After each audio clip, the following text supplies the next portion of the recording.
அதை விட சாமர்த்தியம். ஆனால் இது என்ன ஒரு அதிசயம்னா, அந்த காப்பர் பிளேட் நான் பார்க்கக்கூடிய பாக்கியம் கைகளால் ஒரு 500 வருஷத்துக்கு முன்னால் அவள் என்கிரீவ் பண்ணதே இந்த கைகளில் தொடக்கூடிய பாக்கியம் கிடைச்சது. இந்த ஃபோட்டோ எடுக்கும்போது இந்த அப்பனே வரப்பிரசாதின்னு அந்த பாடல் அந்த என்கிரீவ் பண்ணின அந்த காப்பர் பிளேட்டில் கிடைச்சது. காலையில் செருப்பு போட்டோம்னா மியூசியத்துக்குள்ளே போனேன்னா கையில் எடுக்கும்போது செருப்பு தூக்கி போட்டேன். அவெல்லாம் என்னமா வெறும் கலையை நடந்து இருப்பானால் தான் உடையவர். இன்னைக்கு மலைக்கு போனோம்னா அந்த இடத்துல இப்போ முழங்கால் முடித்தான் வந்து உடையவர் வந்து எங்கே காலால் நடந்தா சால கிராமத்தில் மலைகள் எல்லாம் ஏதாவது நம்மால் ஒரு அசம்பயம் ஆயிடுமே அப்படின்ட்டு தலையால் நடந்தார். ஆனால் தான் முழங்கால் முறித்தான் என்பார். இல்லை அந்தமே இந்த காப்பர் பிளேட் எனக்கு அப்படி தான் கிடைச்சது. அந்த ஃபோட்டோவுக்கு அவ்வளோ பெரிய பிளேட் அது. அதில் அப்பனே வரப்பிரசாதி அன்னமையான்ட்டு தன்னுடைய தாத்தாவை சொல்றா. எங்களுக்கு அப்பாவோட அப்பாவா இருக்கார் அப்படின்ட்டு. அதில் சொல்லும்போது ராமானுஜரையும் சேர்த்து சொல்றார்.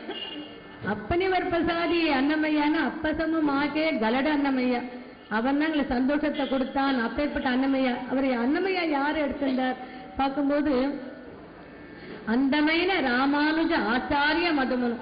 ராமானுஜ ஆச்சாரிய மதத்தை ஏற்று கிளைம் பண்ணினேன்.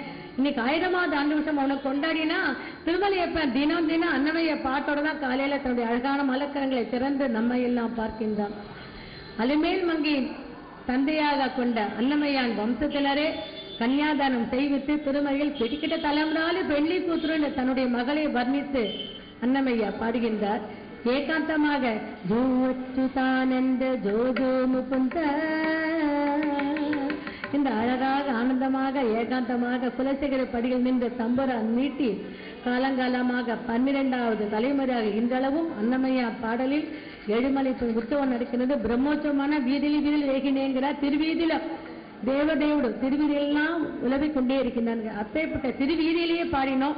சரி அரங்கநாதன் அன்னைக்கு மட்டும்தான் வந்திருப்பார் அப்படின்னு நினைச்சிருந்தா சங்கரமணத்தை நான் பண்ணே சொன்னோம்னா அங்க வந்து அமர்ந்திருக்கான்னா பகவானுடைய திருவுருளை போட்டுவதற்கு ஓரிரு வார்த்தைகள் போராது. மனமாற அவன் தாள்களை வணங்கி அந்தமையில ராமானுஜ மதத்தை உயர்ந்த மதமாக கருதிய தாளப்பாக்க கவிகளின் தாளப்பாக்க அன்னமையான் பேரன் சின்ன திருமலையா பாதரா பஜன சம்பிரதாயம் அன்னமையான் பேரன். நீ பஜன சம்பிரதாயம்னா அவள் தான் அந்த காலகட்டத்தில் பாடல் இயற்றி எளியவர்களும் பாடணும். மேடையில் என்னென்ன பாடம் கிடையாது. எங்க இருந்தாலும் இசை இறைவனை சேர்ந்து அந்த அன்ன விதத்தில் பாடல்கள் சமர்ப்பித்திருக்கின்றார்கள். அதில் இந்த ஒரு பாடல் திலங்கராக சங்கீத புஷ்பமாக அன்னமையா குருவீராக அன்னமையாக்க வந்தனமாக பேரன் சின்ன திருமலையா வந்தனம் கூறி அவருடைய குருவான ராமானுஜருக்கு வந்தனமாக இந்த பாடலை ஸ்ரீ ராமானுஜருடைய திருவடிகளே சரணம் என்று சமர்ப்பிக்கிறோம்.